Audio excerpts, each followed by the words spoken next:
Hello everyone, welcome back. So अभी तक हमने जो प्रीवियस सारे के चैप्टर्स थे, मतलब चैप्टर फर्स्ट वो कंप्लीट कर लिया। अब हम बहुत ही ज़्यादा इम्पॉर्टेंट जो चैप्टर है sexual reproduction in flowering plant वो स्टार्ट करने जा रहे हैं। तो आज हम देखेंगे कैसे क्वेश्चन सब्जेक्टिव आते हैं या फिर उसको एक बार ब्रीफली देख लेंगे, तो इससे हमें आइडिया हो जाएगा कि कैसे कैसे क्वेश्चंस पूछे जा सकते हैं या प्रीवियस ईयर्स में कैसे पूछे गए हैं। उसके बाद हम ऑब्जेक्टिव देखेंगे। तो सब्जेक्टिव का पहला क्वेश्चन जो है वो मैं आपको पढ़ के बताती हूँ क्या है।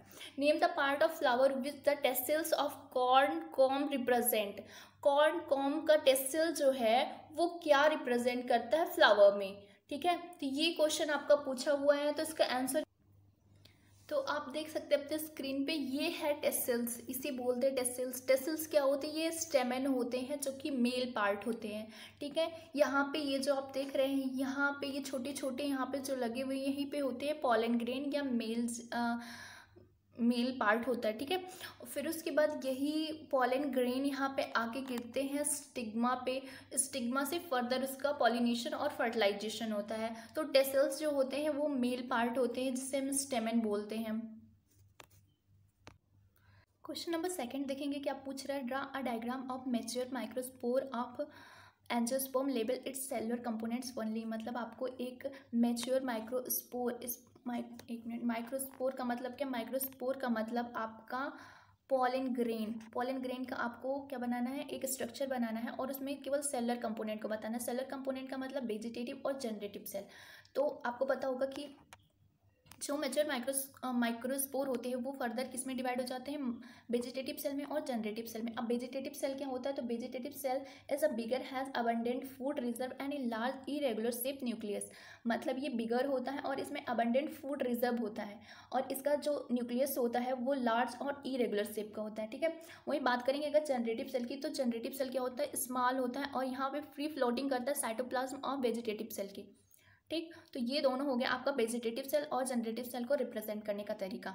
अब यहाँ पे देखेंगे एग्जाइन, यहाँ पे आप देखेंगे तो एग्जाइन होता है। एग्जाइन क्या होता है? एग्जाइन जो होता है वो बना होता है स्पोरोपोलिनिन का। स्पोरोपोलिनिन क्या होता है कि स्पोरोपोलिनिन हार्डेस्ट ऑर्गेनिक मैटर होता है जो कि जल्दी किसी भी चीज़ से डिग्रेडेट नहीं होता है। अब बात करेंगे इंटाइन की, तो एग्जाइन, ये दोनों ही क्या होते हैं? एक प्रोटेक्टिव कवर होते हैं। एक प्रोटेक्टिव कवर होते हैं जो कि माइक्रोस्पोर को कवर करके रखते हैं। ये एग्जाइन होता है आउटर मोस्ट लेयर होता है और इंटाइन जो होता है वो इनर मोस्ट लेयर होता है। ये हो गया। और यहाँ पे एक जर्म पोर देख रहे हैं, जब जनरेटिव सेल बाहर निकलता है तो इसी जर्म पोर के थ्रू ये क्या करता है? बाहर निकलता है। अब आपको एक चीज़ मैं और दे रही हूँ कि जो 60% एंजियोस्पर्म होते हैं उसमें 2 सेल्ड स्टेज पे, यानी वेजिटेटिव एंड जनरेटिव सेल के स्टेज पे वो क्या करते हैं? सेड हो जाते हैं। क्वेश्चन नंबर 3 देखते हैं। State the function of filiform apparatus found in the mature embryo sac of angiosperms. ठीक है, ये भी क्वेश्चन पूछा हुआ है। The special cellular thickening at the micropylar tip called filiform apparatus found in a mature embryo sac of angiosperm help in the guiding of pollen tube up to the synergid. मतलब जो आपका filiform apparatus होता है वो क्या करता है? वो एक तरीके से गाइडिंग का काम करता है। किसको? ये गाइडिंग का काम करता है किसको? जब आपका माइक्रोस्पोर आता है और वो फर्दर डिवाइड होने लगता है तो वो कहाँ तक, मतलब फिलीफॉर्म एपरेटस आपका ये गाइडिंग के रूप में काम करता है और ये कहाँ तक लेकर जाता है? इसे सिनर्जिड सेल तक लेकर जाता है। फिर फोर्थ क्वेश्चन है, a bilobed diathecus anther has 100 microspore mother cell per microsporangium. How many male gametophyte this anther can be produced? तो पहले बताते हैं डाइथीकस क्या होता है। तो डाइथीकस का मतलब कुछ ऐसा स्ट्रक्चर। ठीक, अब इसमें बोल रहा है कि 100 माइक्रोस्पोर मदर सेल होंगे।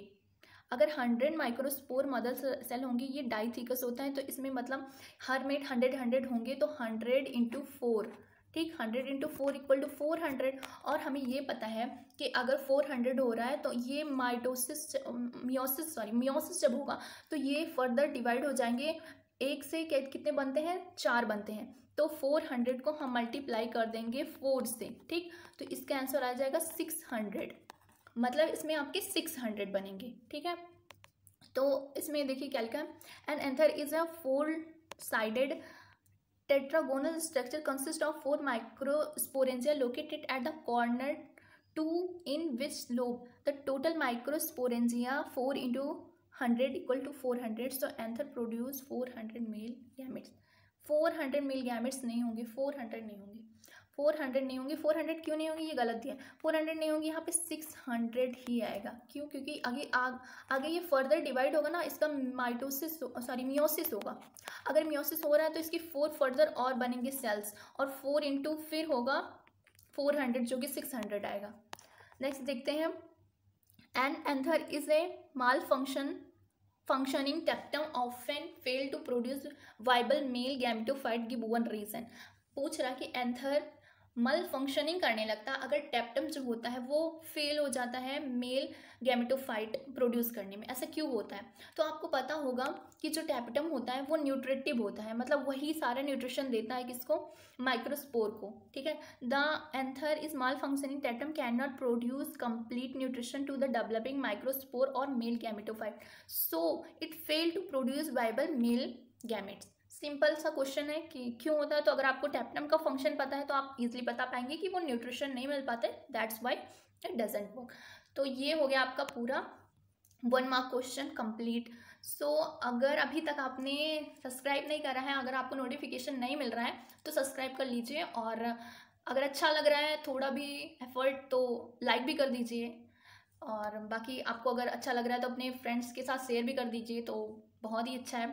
ओवरऑल अब ये चैप्टर मैं फर्दर करूँगी और इसमें एमसीक्यूज़ होंगे लास्ट में, मैं कल से एमसीक्यूज़ लूँगी और फिर उसके बाद हम देखेंगे कैसे कैसे क्वेश्चन आए हैं। ये सारे क्वेश्चन हम कंप्लीट कर लेंगे।